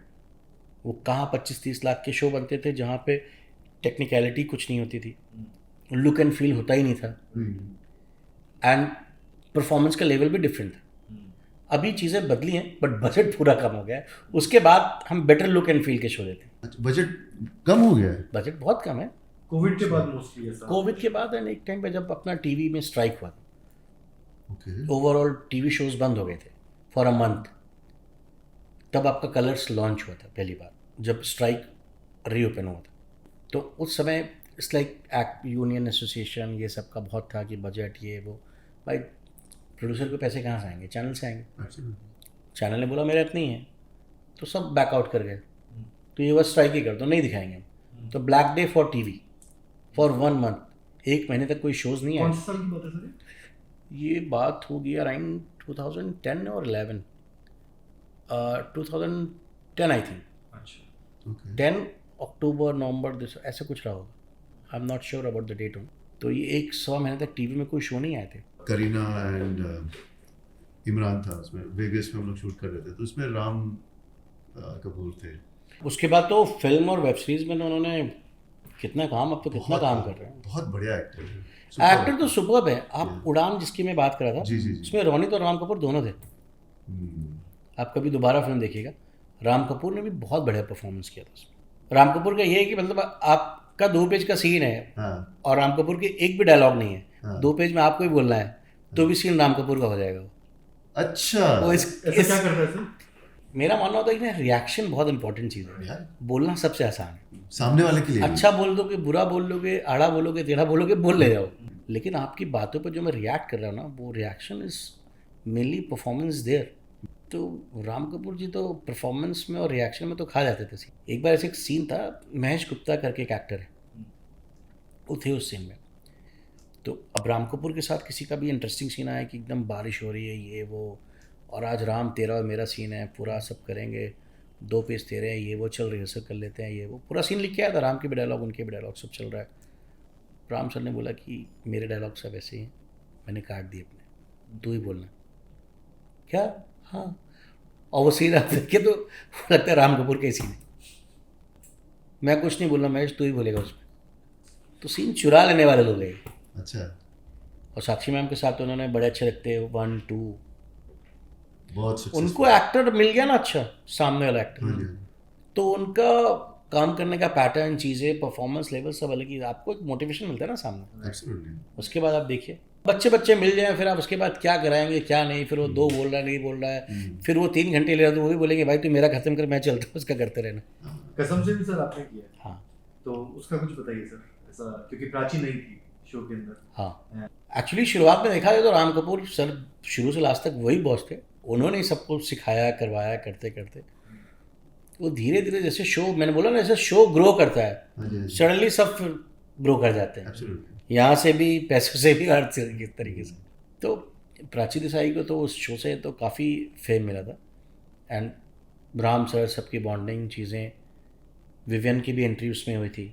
गौतम गुलाटी मुझे ऐसा लगा उसमें था कि नहीं, गौतम राम कपूर के साथ था नहीं, बट विवियन तो उनका बेटा था, तो विवियन तो बिल्कुल ही नहीं था। एंड प्राची का भी एक टाइम पे हो गया था कि वो भी, उनके भी सीन्स होते नहीं थे, कम ही होते थे, वो भी क्लोज होता था दुपट्टे बदल बदल के। अच्छा। हाँ, मतलब शो बढ़ जाता तो एक टाइम पे केवल कोई मास्टर शॉट्स नहीं, सिर्फ क्लोज दुपट्टे बदल बदल के। तो एक टाइम पे जब लीफ हुआ, फिर प्राची आउट हो गई थी, तब तक वो फिल्म में जा रही थी ना। हाँ हाँ रॉक ऑन। हाँ, तब फिर अपना आई थी उसमें गुरदीप कोहली जी आई थी प्राची वाले रोल में। तब तक राम सर शॉर्ट्स में आ चुके थे, तो राम सर के भी हम लोग क्लोजेस ही लेते थे। सो वो कितने बजे आते थे ऐसे? 9 बजे की शिफ्ट में? सर आते आते 2-3 बज जाते थे उनको। ओके। उसके उसके बाद पहले अब मास्टर शॉट्स सारे ले मास्टर शॉट्स हम लोग कर लेते थे, चीज़ें हो जाती थी। और उनका हमेशा इतना एजेंडा होता था, भाई ये टेलीकास्ट क्या है तुम्हारा, मंडे ट्यूसडे, तो मंडे ट्यूसडे करके जा रहा हूँ मैं। तुमने तो क्लोजेस में मेरे 8 दिन के काम लगा दिए हैं। ओह माय गुडनेस, वाह। Very sharp. हाँ, तो वो उतना टाइम किल हो जाता था कि मंडे ट्यूसडे ही हो पाया उसमें। सो इतने ही शॉट्स, इतने ही शॉट्स होते थे। और नीचे शॉट्स इतने शॉट्स और नीचे शॉट्स। वो दौर था उस या लेकिन काम भी ऐसा करते होंगे कि काम भी फिर ऐसा, देखिए अगर वही प्रॉब्लम होती, चीज़ें होती, तो वो लोग आज काम नहीं कर रहे होते। सर आई थिंक इसका बहुत बड़ा रीजन है, उस वक्त जो टेलीविजन शोज होते थे ना, उसकी ऑडियंस बहुत बड़ी होती थी। आजकल थोड़ी ऑडियंस बढ़ गई। श्रिंक हो गई है। यार वही बात है ना, टेलीविजन की। आप OTT चीज़ें, कंटेंट आपने इतना बहुत दे दिया दिया। मार्केट में, चीज़ें बहुत दे दिया। तो हो गया है अभी। एंड क्या है कि टीवी में आप नया कितना ही कर लोगे, आप हर एक कहानी को कहीं ना कहीं देखिए। वो आज हम ही लोग शूट कर रहे हैं, 15 दिन के बाद शो फिर वही हो जाता है। हर शो की स्टोरीज लगभग वही है, लव ट्रायंगल, चीज़ें, इसका चक्कर उसके साथ, इसकी शादी, ये वो, इसमें क्या नया करोगे आप। तो उस टाइम पे भी वो लोग 5-5 साल शो कर लेते थे। तो इनिशियली जब शो खड़ा हुआ, उन्होंने मेहनत की, शो खोल के दिया, तब तो प्रॉपर करते ही थे। वो तो 3-4 साल के बाद जब शो स्टैगनेंट पे आ जाता है, लोग ये बदल रहे हैं, चीज़ें नहीं हो रही, तो एक्टर को भी लगता है यार मैंने अपना कर दिया, अब इसमें नया क्या करूँ। तो कहीं ना कहीं वो मोटिवेशन नहीं होता है, चीज़ें नहीं होती हैं, लगता है कि अब तो मैंने अपना जो पार्ट था वो प्ले कर दिया, तो फिर वो क्लोजेस शुरू हो जाते हैं। और जब क्लोजेस में भी रेटिंग आ रही होती है तो प्रोड्यूसर भी नहीं बोलेगा ना। करेक्ट। जब चैनल उठ के बोले कि भाई तुम्हारे सीन में मास्टर दिखता नहीं, क्लोजेस में चल रहा है, रेटिंग नहीं आ रही, ये नहीं चलेगा, तो सारी चीज़ें बंद हो जाएंगी। जब शो अच्छा करता है ना फिर सब कुछ उसमें अच्छा है। सब अच्छा है। आज अनुपमा अच्छा कर रहा है, सब चीज़ें अच्छी हैं। जब शो गिरने लग जाता है तो फिर पैनिक होते हैं, फिर से ठीक करना पड़ता है, ये ठीक करो वो ठीक करो। और जब शो अच्छा होता है यूनिटी बॉन्ड यूनिट टीम सब बनी रहती है। शो गिरता है सब चीज़ टूटती है, वो एक प्रोसेस है, वो हर शो के साथ होता है। सिर्फ चैनल का प्रेशर मेरे ख्याल से सबसे ज़्यादा डायरेक्टर पे रहता होगा। यार मैंने तो कभी ऐसा कोई प्रेशर फील नहीं किया, क्योंकि आप चैनल डायरेक्टली प्रोड्यूसर के साथ इन्वॉल्व होता है, या हम लोग सेटअप करते हैं तो हमारा इंटरेक्शन हो जाता है बातचीत में, डिस्कशन में, चीज़ों में। बट जहाँ तक मैं स्टार प्लस की बात करता हूँ, क्योंकि मैंने मोस्टली स्टार प्लस के साथ ज़्यादा शो किए हैं, तो star plus is like family for me. तो मुझे तो कभी प्रॉब्लम नहीं, बल्कि मुझे लगता है कि very convenient to work with Star Plus, क्योंकि कहीं ना कहीं हर चीज़ को वो समझते हैं। अगर हम कभी डायरेक्ट इंटरेक्शन भी करते हैं एज ए डायरेक्टर, मैं बताऊंगा कि सर ये प्रॉब्लम है, इस सीन में ऐसा ऐसा ये नहीं कर सकते, तो बोलते नहीं ठीक है सर आप ऐसा कर लो। कभी भी चैनल ये नहीं बोलता नहीं हमें ऐसा ही चाहिए। अच्छा। वो भी सब जान रहे हैं कि सब ह्यूमन ही है यार, सब काम कर रहे हैं। इतने टाइम में काम करते करते सब समझ चुके हैं कि कहीं ना कहीं कुछ प्रॉब्लम होगी यार, इसकी तबीयत खराब है, इसका दिक्कत है, ऐसा है वो है। कुछ चैनल्स है जो नहीं मानते हैं इस बात को, जो उन्होंने बोला करेक्ट बोला कि प्रेशर देते हैं। तो प्रेशर कैसे देंगे? अब डायरेक्टर चैनल से इंटरेक्ट नहीं कर पा रहा है, वो क्रिएटिव को बोलेंगे ये सीन ऐसे चाहिए, डायरेक्टर क्रिएटिव को बोलेगा यार ये ऐसे नहीं कर पाऊंगा, इसका ये प्रॉब्लम है, नहीं सर चैनल ने ऐसा बोला हुआ है। अब आपने जहाँ बोल दिया चैनल ने ऐसा बोला हुआ है, वो भी क्या करेगा बेचारा, उसको करके देना पड़ेगा। वो बीच का ब्रिज अगर आप क्रिएट करो, आप डायरेक्टली बात कराओ, कम्युनिकेट करने दो, तो कई बार होता है कि बातचीत से सोल्यूशंस निकलते हैं। वो कई बार ब्रिज बनने नहीं दिया जाता है। लोगों को लगता है अरे यार, कई बार होता है कि भाई क्रिएटिव को भी लगता है अगर मैं चैनल को बार बार समझाऊंगा तो चैनल को लगेगा कि अपना काम नहीं करना चाहते। डायरेक्टर को लगता है कि मैं क्रिएटिव को ज़्यादा समझाऊंगा तो उनको लगेगा मैं अपना काम नहीं करना चाहता हूँ। तो इस ऑब्लिगेशंस में भी चीज़ें आगे बढ़ जाती हैं। इनसिक्योरिटी भी होती होगी। हाँ होती है, वो तो हर जगह है। करेक्ट। सर पाकिस्तान का television, have you seen any of the shows? मैंने बहुत बिट्स एंड पीसेस में देखा है, बट बहुत ही डिफरेंट और अच्छा है। हमारे टीवी में जो या हमारी जो ऑडियंस है, जो एक डिफरेंट क्लास है, आई थिंक वहीं तक, मतलब हार्डली 5-10% लोगों को अगर मैं टोटलिटी में दूँ तो उनको पसंद आएगा, वो देखना चाहेंगे, क्योंकि उनका जो पेस और जो स्टोरी टेलिंग है ना, वो बहुत simple, serene and very realistic है। वो हमारे यहाँ टीवी में नहीं हो पाएगा। आज भी हमारी टीवी की ऑडियंस जो है वो 2 टियर 3 टियर सिटीज़ के लोग हैं। वो भी कौन है? 35+ ladies till 45, 55, 65, 80% ladies. 25 years old girl भी अब टीवी नहीं देखती, उनको पता भी नहीं होगा क्या आता है। तो टीवी चल इसीलिए रहा है कि 6:30-7 बजे सब्जी बनाना शुरू करो और टीवी चालू कर दो, देखो मत, साउंड आने दो। तो बस वो साउंड से भी समझ जाते हैं कि अरे क्या हुआ कहानी में। वो एक टाइम पे जो शुरू हुआ था ना, डिशुम डिशुम म्यूजिक एंड ऑल, हाँ वो शुरू इसलिए हुआ था कि अगर मैं खाना बना रही हूँ तो सडनली कुछ ड्रामेटिक आया तो मैं उस समय भाग के जाऊंगी देखने। आप सोचो कि क्या हुआ, गिरा कुछ, क्या हुआ, अरे मम्मी लगी उसको, कैसे, 1 मिनट, सब्जी बंद की, बैक टू द टीवी, क्या अरे क्या हुआ भाई, just to catch the eyes. और साउंड, मैंने बोला ना कि साउंड बहुत इंपॉर्टेंट चीज़ है। एंड कैमरा हिलना शुरू हुआ था टीवी में, बालाजी में, उसका मेजर रीज़न था, उसका क्रेडिट जाता है हमारे director, senior director Santram Verma ji को, उन्होंने शुरू किया था। जब एक्टर एक्टिंग नहीं कर पाए तो कैमरा हिला दो। हमें एक्टिंग स्कूल में सिखाया जाता है अरे ये कैमरा हिलाने वाला एक्टर है ये।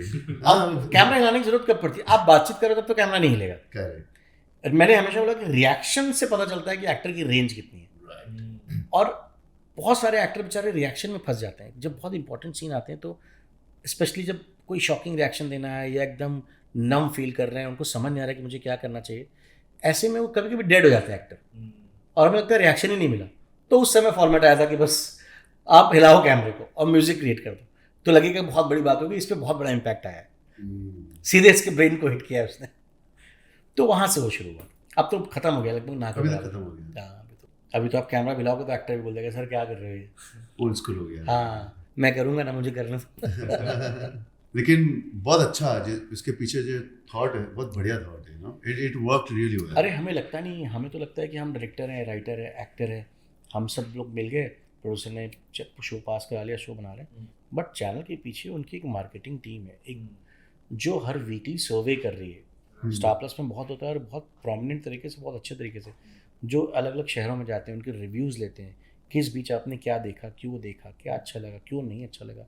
देन वीकली मीटिंग्स होती है जहाँ पे अपने एनालिसिस को रखते हैं, अपने फैक्ट्स को रखते हैं, उसके अकॉर्डिंग ट्रैक चेंज होते हैं, चीज़ें हम काम करते हैं।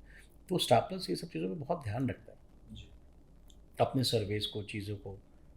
वो केवल ऐसे नहीं बोलता है कि चैनल में बैठे हुए लोग कि भाई कि हमें नहीं अच्छा लगा तो हम ऐसा चाह रहे हैं, नहीं, उसके पीछे ये रीजनिंग। तो हमें कई बार लगता है नहीं, और एनालिसिस उनके बहुत अच्छे भी होते हैं। कई बार हम शूट करें, हमें नहीं लगता अच्छा ऑडियंस ने ऐसा सोचा होगा। पिछले 5-7 सालों में जितनी भी फीमेल लीड हैं, अब आज आप फीमेल एक्टर को या अपने फीमेल प्रोटैगनिस्ट को हर बात पे रुला नहीं सकते हो। एक टाइम पे वो रोते थे, अब आप नोटिस करना, अब रोते नहीं, अब वो रुलाती हैं। They become strong. Correct, women power. Yeah.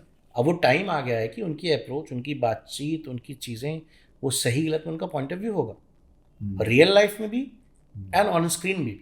आपकी हीरोइन कुछ भी सुनेगी, ऑडियंस बोल देगी कैसी डम है, ये ऐसे क्यों सुन रही है यार, हम तो बोल रहे हैं एजुकेटेड है ये। तो वहीं से शो आपका गिरने लग जाता है, Yeah. एंड वो स्टैंड लेती है, लड़ती है, चीज़ें होती है, शो हिट होने लग जाता है। हाँ, नहीं ये सही कह रहे हैं। अभी पुष्पा है या अनुपमा है, अनुपमा यही अपने हो घर रहा से है। बाहर निकली, स्टैंड लिया, तो लोगों को पसंद आया कि क्यों नहीं यार, एक हाउसवाइफ क्या वो यही करती रहेगी क्या। Yeah. तो लोग, अब वो पहले जब टाइम था, कहानी घर घर के टाइम में अलग था कि भाई पार्वती को सब सुनना पड़ता था, वो लड़ती थी लेकिन उनका प्रोसेस लड़ने का स्लो होता था। आज के टाइम में इम्पैक्ट चाहिए, या रीजनिंग चाहिए कि आपकी हीरोइन वीक है तो क्यों वीक है, शी इज़ अनएजुकेटेड, या उसको इंटरनेट की नॉलेज नहीं है। क्योंकि आज के टाइम में सोशल मीडिया, इंटरनेट इतना स्ट्रांग हो चुका है कि हमें हर चीज़ में शूट करने भी कई बार ऐसा लगता है यार ये तो गूगल पे आता है, ये तो ऐसा दिखता है, इसको ऐसे करेंगे तो लोग समझ जाएंगे। करेक्ट है। तो आपको बहुत सारी चीज़ें सोचनी पड़ती है, ये ऐसे नहीं दिखा सकते, ऑडियंस को पता है ये ऐसा नहीं होता है। तो आज से 10 साल पहले इस चीज़ की लिबर्टी थी, आप कुछ चीज़ें खेल जाते थे। इनफैक्ट अगर टेलीविजन पे हमारे शो के अंदर ऐसा होता सर कि लड़की को थप्पड़ मार दिया था तो रीशूट आ गया था, इट्स नॉट अलाउड, आदमी नहीं मार सकता औरत को। अभी है ये सब चीज़ें, विच इज़ गुड ऑल्सो, हाँ, विच इज़ गुड ऑल्सो, क्योंकि कहीं ना कहीं television is window to society. Same even hero के कैरेक्टर पे भी आपको कहीं ना कहीं बहुत ध्यान रखता है। हम बात कर रहे हैं फीमेल की, तो मेल प्रोटैगनिस्ट को भी हमें बहुत टाइम ऐसा दिखाना पड़ता है कि वो फीमेल की रिस्पेक्ट करे। वो फीमेल कोई भी हो, चाहे उसकी माँ हो, बहन हो, चीज़ें हो, वो एरोगेंट नहीं हो सकता, क्योंकि hero should be look like as a hero.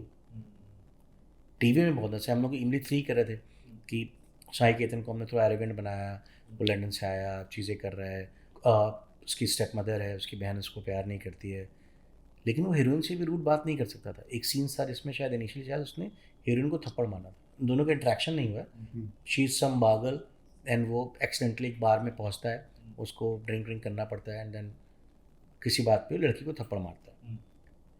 तो चैनल ने मना कर दिया था कि भले इनका इंट्रैक्शन नहीं, दोनों एज एन हीरो हीरोइन एक दूसरे को अभी जान नहीं रहे, बट ये थप्पड़ नहीं मारेगा।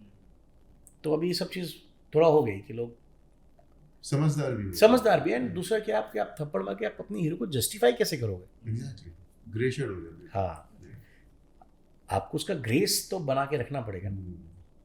क्या चेंज हुआ है ना, टू मच। जब बात करें तभी समझ में आ रहा है, अच्छा ऐसे हो रहा है। यार सर ऐसा कोई चीज़ है जो आप टेलीविजन में चेंज करना चाहते हो, यानी कि this can be done different. हाँ, ये मतलब टीवी में जो अभी तक मुझे लगता है, जो मैं बहुत टाइम से सोचता भी हूँ, और मुझे लगता है कि चैनल कोई चीज़ कंसिडर करनी चाहिए या बाकी लोगों को भी चीज़ कंसिडर करनी चाहिए, वो स्टार प्लस थोड़ा करता भी है। वो सबसे इम्पोर्टेंट चीज़ क्या है कि एज ए डायरेक्टर से मैं हूँ, और भी डायरेक्टर्स हैं, शो में सबसे अधिक इन्वॉल्वमेंट फ्लोर पे डायरेक्टर का ही होता है। एब्सोल्युटली। आप बोलते हो captain of the ship, producer ने पैसे लगाया, आपने स्क्रिप्ट भेजी, एक्टर्स रेडी हुए, हम काम करना शुरू करते हैं। जो डेली एनालिसिस हमारा शो पे है ना, स्क्रिप्ट को लेकर के, चीज़ों को लेकर के, वो किसी और का नहीं हो सकता। तो कई बार शो वर्क कर रहा है या ड्रॉप हो रहा है, नहीं हो रहा है, ये हमें दिखने लग जाता है। हमें शूट करते हुए भी पता चलता है। मैं शूट कर रहा हूँ 10th को, टेलीकास्ट होगा 17th को, 7 डेज़ के बाद चैनल देखेगा। इस 7 डेज़ में टीआरपी गिर सकती है। तो मेरा हमेशा मानना होता है कि जो वीकली मीटिंग्स होती हैं या जो 10 डेज़ में एक स्टोरी मीटिंग्स होती हैं, उसमें डायरेक्टर को इन्वॉल्व करना चाहिए, जो टीवी में बहुत कम होता है, नहीं ना के बराबर होता है। आप इनिशियल शोज़ में जब शो सेटअप करते हो तब आप 8-10 एपिसोड की मीटिंग करते हो, और ऐसा नहीं कि कोई नहीं चाहता कि इन्वॉल्व हो, लेकिन सब अपने बिजी होते हैं इतने कि भाई डायरेक्टर भी बिजी है, तो चैनल को लगता है कि नहीं भाई हम क्रिएटिव से बात करें, राइटर से बात कर ले, वो इन्फॉर्मेशन पास कर देंगे, सब लगे हुए अपना काम करने में, शूटिंग हैम्पर होगी नहीं। बट कुछ चीज़ें जब आप शो बनाना शुरू करते हो तो 25-30 एपिसोड के बाद ना शो अपने आप बनना शुरू हो जाता है, क्योंकि एक्टर सुर पकड़ना शुरू होता है, राइटर फिर उसके हिसाब से लिखना शुरू होता है, डायरेक्टर अपने एक्टर के हिसाब से शॉट लगाना शुरू करता है कि ये अच्छा बेटर ऐसे करेगा, मैं ऐसे शूट करता हूँ। तो ये चीज़ें शुरू होती हैं और हमें दिखता है कि ये वर्क कर रहा है, ये नहीं वर्क कर रहा है, ये ट्रैक नहीं वर्क करेगा, ये इसको ऐसे करेंगे तो ये वर्क करेगा, बट उसमें हमारा से नहीं होता है। तो टीवी में थोड़ा बहुत बदलाव और या बेटरमेंट हो सकता है कि जो भी डेडिकेटेड डायरेक्टर हैं जो शो कर रहे हैं अच्छे से सब कुछ, कहीं ना कहीं अपने शो के डायरेक्टर से चैनल को, राइटर को, क्रिएटिव को, उनको कहीं ना कहीं रेगुलर मीटिंग्स इन्वॉल्व रखना कि आपका पॉइंट ऑफ व्यू क्या है इस पर।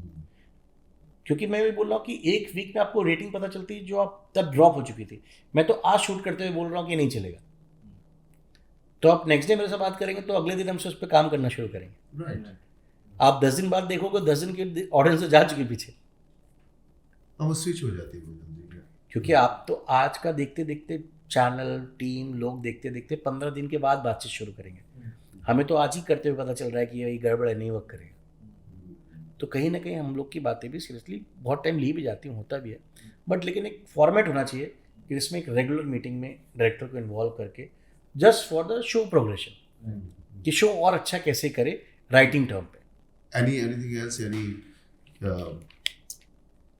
प्रोडक्शन के हिसाब से या कुछ सेटअप के हिसाब से या एक्टर के हिसाब से आपको क्या लगता है कि किस में हमें और काम करना चाहिए लोगों को?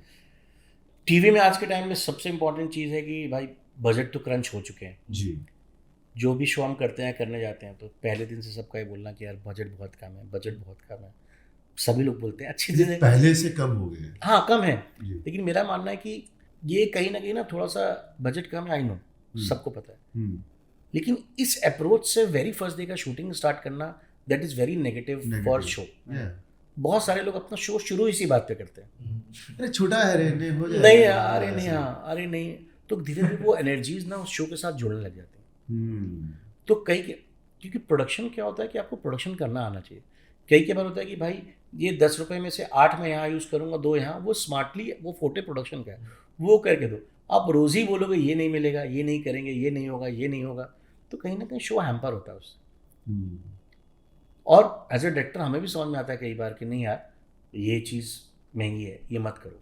हम प्रोडक्शन से पूछते हैं इसका फुटेज कितना है, मैं खुद पूछता हूँ कि नहीं यार ज़्यादा है, अच्छा इसमें खर्च करते हैं, नहीं हम इसमें नहीं करेंगे, अगला एक बड़ा सीक्वेंस आएगा हम वहाँ यूज़ करेंगे इस पैसे को। लेकिन बहुत सारे लोग ऐसे हैं टीवी में आज के टाइम पे भी प्रोड्यूसर्स की जो हर बात पे यार लॉस हो गया, बजट बहुत कम है, बजट बहुत कम है, बजट ऐसा करते हैं कि शो में वही एनर्जी आती है और उन सब लोग के शो बेचारे जल्दी बंद हो जाते हैं। तो थोड़ा हमें ये चीज़ को दूर करना चाहिए, थोड़ा एक पॉजिटिव अप्रोच के साथ कि चलो 3 महीने अच्छे से देते हैं शो को, तो कई बार वो 3 महीने आपके 3 साल तक चलते हैं। सर नेक्स्ट स्टेप ऐसा होने वाला है कि you will be coming as producer अपना शो, देखते हैं what will be your choice sir, television और ओटीटी?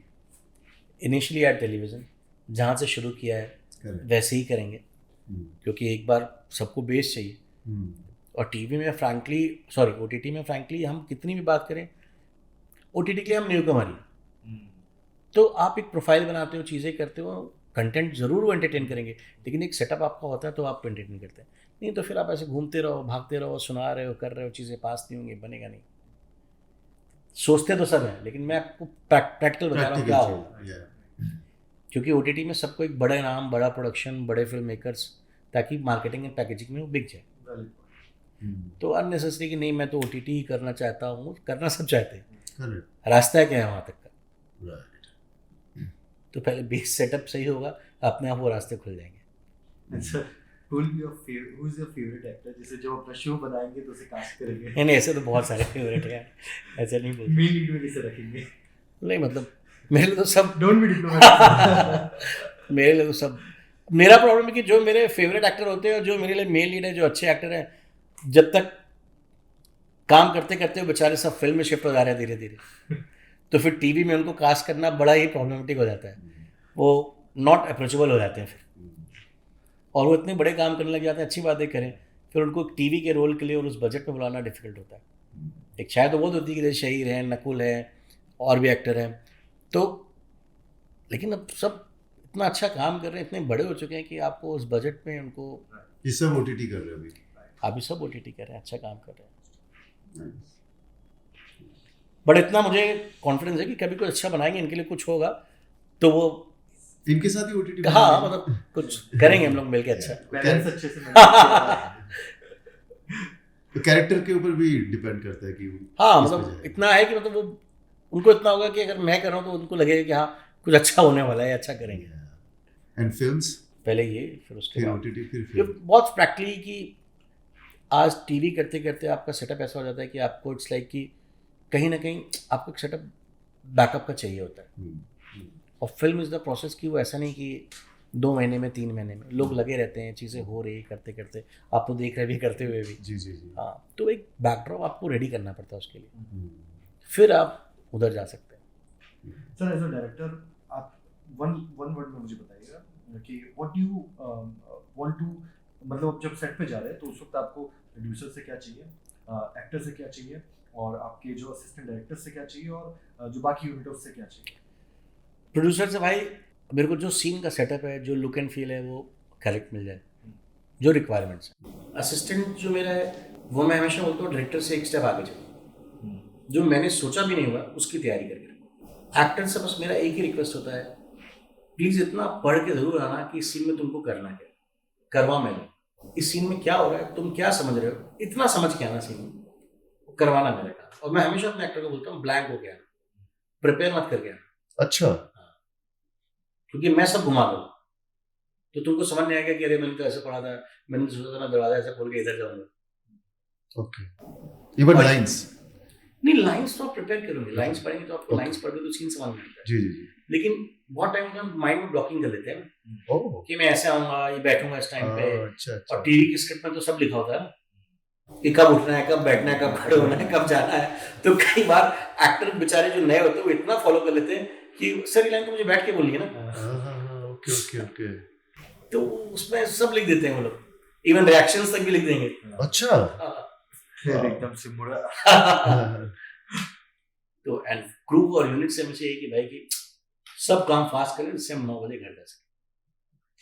हर 10 मिनट बचाओ ताकि 9 बजे आए और 9 बजे जाओ। एवरीडे 9 to 9 होता है? ऐसा कुछ छुट्टी ऐसी कुछ नहीं? संडे? नहीं, मैं तो ले लेता हूँ, 7 days a week हमारा शो है, तो भी इस बार हमने 2 छुट्टी तो कर ली, तो भी हम मैनेज कर लेते हैं छुट्टियाँ। एंड मेरा होता है कि मैं हमेशा 8 to 9 days के बाद एक ऑफ लेता हूँ, तो महीने में 4 to 6 ऑफ में लेता हूँ, 30 days में नहीं लेता। अभी उस पोजीशन पे आ गए हो, पोजीशन भी नहीं है, अफोर्ड कर सकते मतलब हो। माइंड नहीं काम करता है। True, आप रोज जा रहे हो, फिर ऐसा लगता है कि थोड़ा सा एक दिन का ब्रीदर चाहिए आपको। अभी टीवी में आपको जो बेस्ट डायरेक्टर्स या फिल्मों में या ओटीटी में आपको कौन अच्छा लगता है कि हाँ मैं ऐसा भी कर सकता हूँ, या मुझे इससे मैं प्रेरित हो रहा हूँ, या रियली लाइक देयर वर्क? मुझे राजकुमार हिरानी जी ओके। का ओवरऑल सेटअप जो भी उनका, और उनकी टीम जो अभिषेक जोशी जी के साथ जो जी जी राइटर है जी वो बहुत अच्छे लगते हैं। जी। आनंद एल राय जी, क्योंकि वो उनके काम में और कनेक्शन में कहीं कनेक्ट कर पाते हैं, वो छोटे शहरों की कहानियां जहाँ से हम आए रहे, क्योंकि आप हमेशा वही बना पाओगे और वही कर पाओगे जो आपने जिया है। या करेक्ट। तो इसलिए मैं उन डायरेक्टर से रिलेट कर पाता हूँ जो नॉर्मल इंडियन स्टोरीज या छोटे शहरों की कहानियां, एक लाइक की जीरो से हीरो वाली स्टोरीज। जी जी।